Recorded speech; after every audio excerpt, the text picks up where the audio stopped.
Good morning, boys. Today I'm going to teach you a lesson named The Imp and the Crust, written by Leo Tolstoy.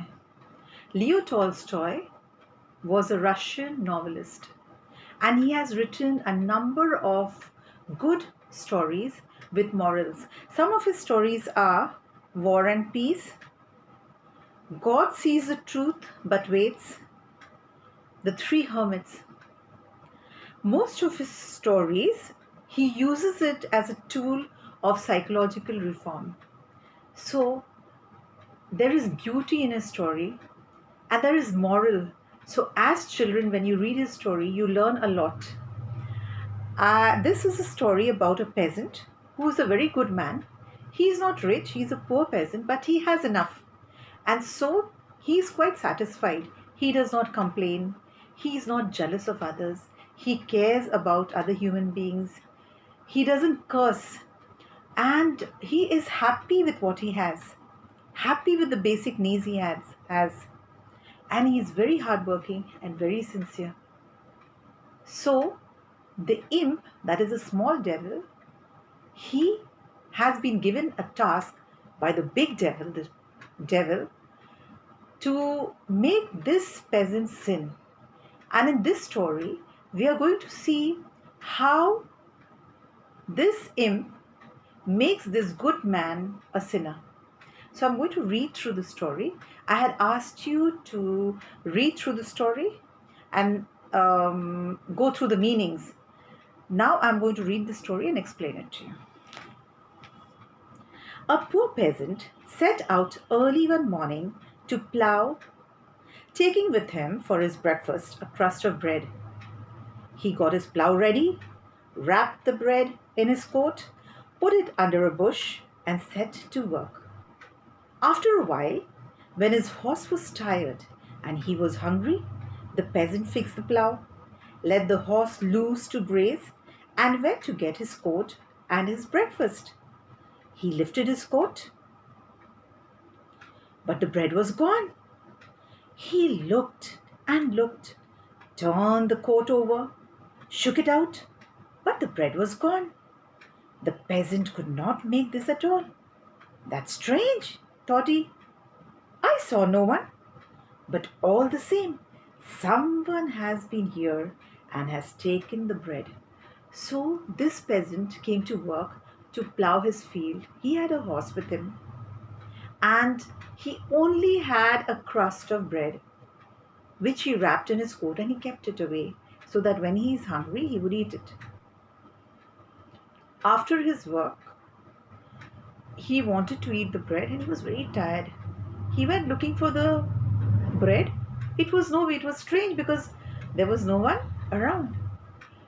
Now we are going to see who was there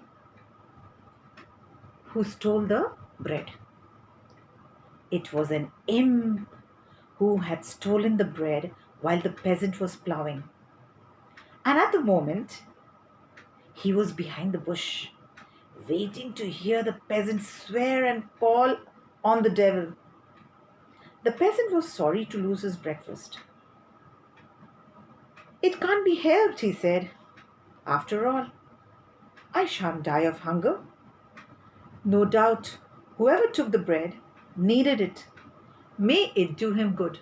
So you see this peasant, he's such a good man. And he does not know who has stolen the bread. Remember, there's an imp. He's hiding behind the bush. And he has stolen the bread. Of course, this man cannot see the small devil hiding behind the bush. So he looks here and then he sees nobody. And he realizes that whoever needed the bread must have been more hungry than him. And he does not complain. The imp is waiting. The imp wants to see him, rather hear him swear, to call upon the devil, to curse the person who has stolen the bread. But this good peasant does nothing.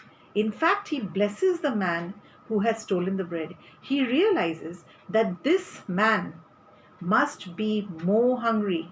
This man who has stolen the bread must be really hungry to steal just a crust of bread. And so instead of cursing, instead of calling on the devil's name, he blesses the person who has taken the bread. He realizes that if he does not eat one meal, he will not die. And he went to the well, had a drink of water, and rested a bit. Then he caught his horse, harnessed it, and began plowing again. So this he's such a hardworking man. He just drank water, and after he took some rest. Remember, he cares for his animal too. He made sure that his animal had something to um, eat. He um, harnessed his horse and again went back to work. The imp had crestfallen at not having made the peasant sin, and he went to report what had happened to the devil, his master. He had he was crestfallen. What do you mean by crestfallen? The imp did not expect this man to behave in this manner, very contrary to what he had expected. He thought this man would curse and swear and grumble, but this man was so different. Now he had to go and complain to the devil, his master.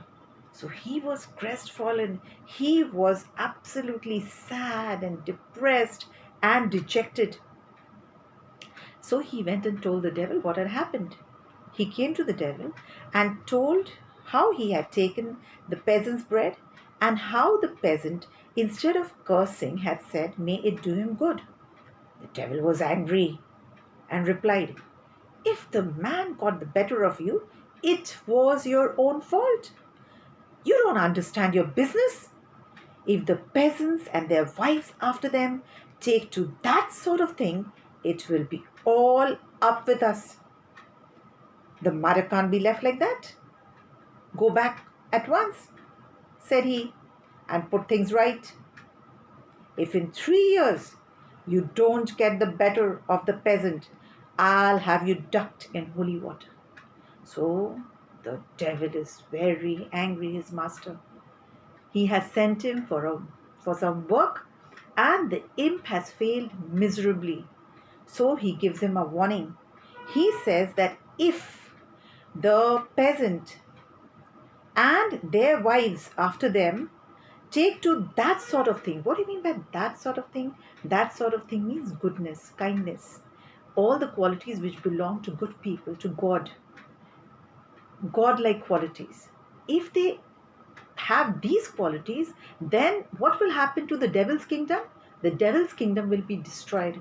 And so the devil is very angry. He says the devil's kingdom cannot be destroyed. And he says, "I'm going to punish you." And what is the punishment? He gives him 3 years, of course. He says, in 3 years, you have to redeem your fault. If you do not, then the punishment is great. He will have him ducked in holy water. What do you mean by ducked in holy water? Holy water is a water which has been blessed. And in all religions, whether you are a Hindu or a Muslim or a Christian, they use this holy water during prayers and worship, and they also use this holy water to bless others, to remove evil spirit from people. And so ducking him or putting his head into the holy water is something which the imp hates. He is very scared of this kind of punishment, and so the imp was frightened. He scampered back to the earth, thinking how he would redeem his fault. He thought and thought, and at last hit upon a good plan. I have read till here. The next class I will be explaining the other part of this chapter. I shall give you some assignments. Complete them. Thank you.